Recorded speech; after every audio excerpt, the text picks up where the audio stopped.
불면증 약이 치매가 온다는데 이 불면증 약에 또 다른 부작용도 많다. 이런 거를 생각해서 끊고 싶은데 못 끊는단 말이에요. 네. 시험 기간에 밤새 공부하는 건 좋은데 네. 그런 상태가 반복이 되면 이제 번아웃이 오는 거죠. 그렇죠. 불면을 이렇게 일으키는 게 이제 신체 표현일 수도 있으니까.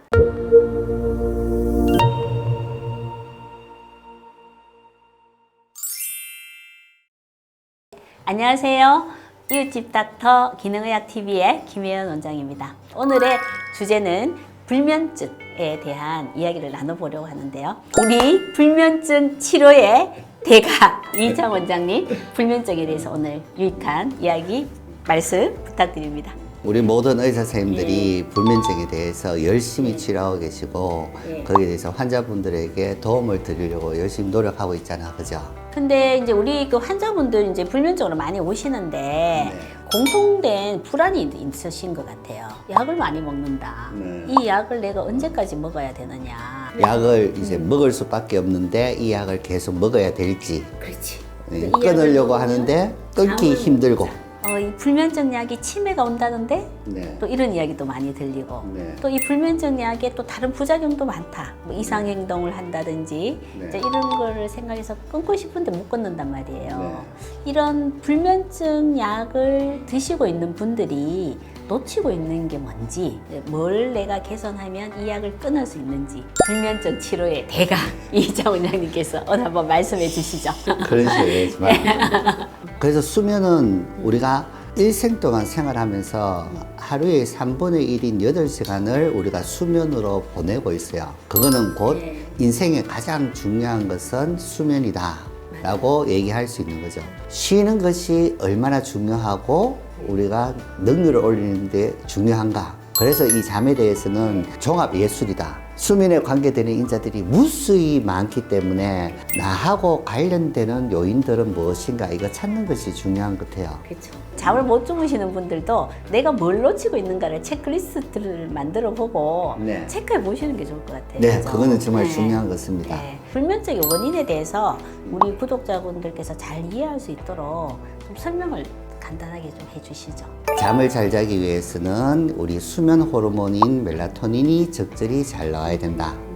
그리고 몸이 너무 과로하거나 과각성되지 않도록 잠자기 전에 각성이 줄어야 된다. 자야 될 시간이 아닌 낮에 잠을 자거나 이 수면에 방해되는 행동이 없어야 된다. 그리고 수면에 대해서 또 특히 중요한 것이 통증 유발되는 어떤 병적인 요소 이런 것이 수면에 영향을 끼치는 요인이죠. 그러면 호르몬이 멜라토닌만 있나요? 잠을 자고 깨어있고 하는 각성과 수면의 단계에서 일주기를 나타내는 호르몬들이 있죠. 거기에는 코티졸, 그리고 멜라토닌, 그리고 성장 호르몬 이러한 것들이 일주기 성향에 따라서 적절히 잘 나와야지 수면이 좋아진다. 그리고 코티졸은 이제 아침에 눈을 뜨면 에너지를 팍 내는 거죠. 하루 종일 에너지를 잘 쓰고 밤이 되면 쭉 떨어져야 되는 거고. 또 성장 호르몬은 우리가 이제 깊게 자기 시작하는 11시에서 새벽 한 1시 반 정도에 성장 호르몬이 착 올라가고 그 다음에 멜라토닌이 아침에 일어나서 그 눈으로 빛이 들어오고 한 15시간쯤 지나면 멜라토닌이 쭉 올라가거든요.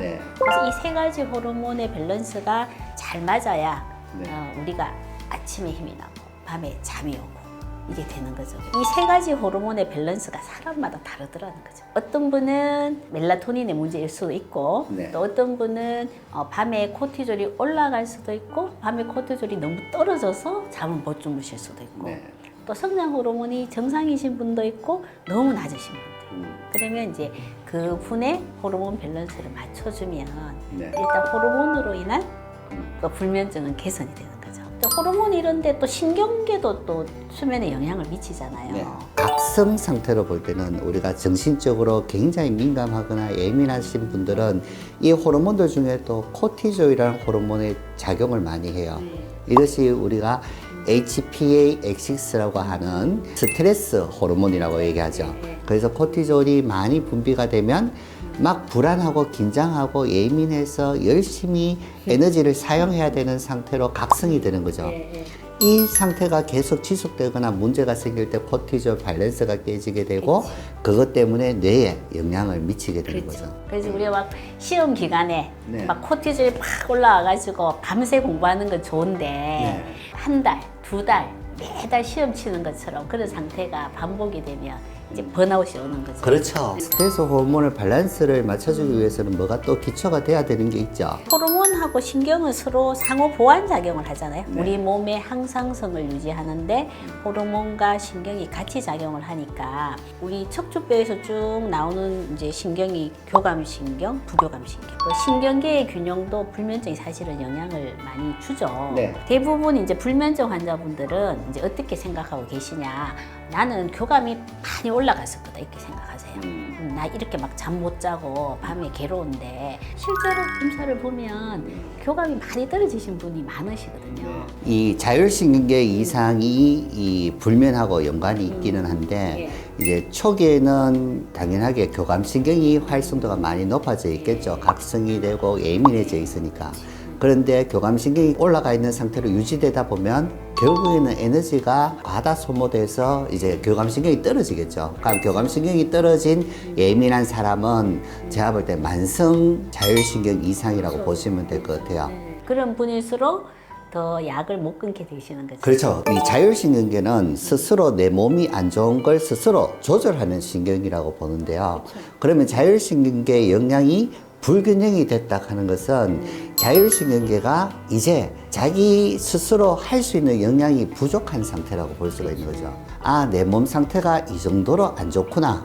그러면 이 자율신경계의 불균형이 이만큼 안 좋은 원인은 무엇일까를 찾아봐야 된다는 거죠. 또 장에서 만들어지는 그 신경 전달 물질이 있잖아요. 수면에 영향을 주는 뭐 어떤 것들이 있을까요? 장에서 장내 미생물이 음식을 통해서 신경 전달 물질을 많이 만들어내죠. 뇌의 신경 전달 물질도 우리가 도파민이 있고 세로토닌이 있고 히스타민이 있고 멜라토닌이 있고 이렇게 있듯이 장에서도 미생물들이 세로토닌과 히스타민, 이 멜라토닌 다 만들어내죠. 몸의 신체 기능을 개선하는데 이 신경 전달 물질이 작용을 한다는 거죠. 그러면 이런 신경 전달 물질이 불균형이 심하다고 하면 장에서 이런 신경 전달 물질을 만들어내는 미생물들의 균총이 뭔가 문제가 있다는 거예요. 이게 장 건강이 더 중요한 사항이 됩니다. 뇌파 검사를 하면 과도하게 흥분했거나 수면과 관련된 델타파의 기능이 확 떨어지신 분들이 있잖아요. 뇌파에 영향을 주는 건 어떤 것들이 주로 있을까요? 그 정량뇌파를 찍어보면 여러 다양한 요소가 나오는데 그 사람의 예민도라든지 그 사람의 사고 정도를 갖다 평가할 수 있고 그 외에 감정적인 게 나타나죠. 그 불안이 많다든지 우울하다든지 체크할 수 있고요. 수면에 중요한 것은 이 뇌파 중에 서파라고 하는 느림파예요. 그 느림파가 델타파와 세타파가 있는데 이 파들이 어느 정도 기능이 좋은가 나쁜가에 따라서 수면에 영향을 주게 됩니다. 또 의외로 이렇게 흥분성이 막 올라가신 분들이 잠을 못 주무시는 경우도 있잖아요. 그렇죠. 이럴 때 우리가 이제 중금속 검사를 해보면 또 이런 뇌를 막 과도하게 자극하는 수건이나 알루미늄이나 아니면 우라늄도 많이 나오시더라고요. 네, 요즘 많이 나오죠. 많이 나오죠. 그래서 그런 것들을 또 제거를 해주시면 잠을 잘 주무시게 되는 경우를 거든요.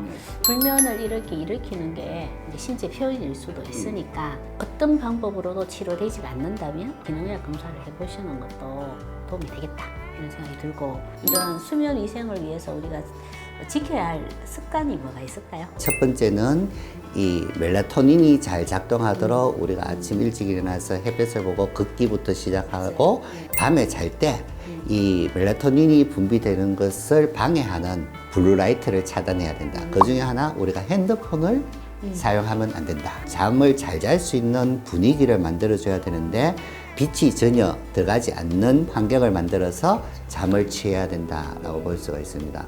그리고 누워서 TV를 본다든지 뭔가를 해요. 나는 그냥 누워만 있는 것이지 잠을 자려고 하는 것이 아니라고 하는데 우리의 뇌는 누워 있으면 누워 있는 시간을 우리가 잠자는 시간으로 계산을 해요. 그렇기 때문에 누워 있는 시간은 절대 잠잘 때만 이용을 해야 된다. 나머지는 앉아서 아니면 일어서서 이렇게 활동을 해야 된다라고 볼 수 있습니다. 하나 더 알려드린다면 생각이 많고 이러신 분들은 잠자기 전에 다음 날 걸 다 그냥 해결을 해놔야 돼요. 걱정을 잠자리로 가져가면 안 된다. 네. 오늘은 그 불면증의 원인 또 불면증을 개선하기 위한 생활 습관에 대한 말씀을 드렸습니다. 불면증으로 고생하시는 분들 나을 수 없는 증상이 아니고 나의 원인을 찾아서 개선한다면 좋아질 수 있는 증상입니다. 그래서 너무 힘들어하거나 질에 포기하지 마시고 가장 기본적인 것부터 내가 놓치고 있는 게 뭔지 찾아서 하나씩 개선해 나가시면 좋겠습니다.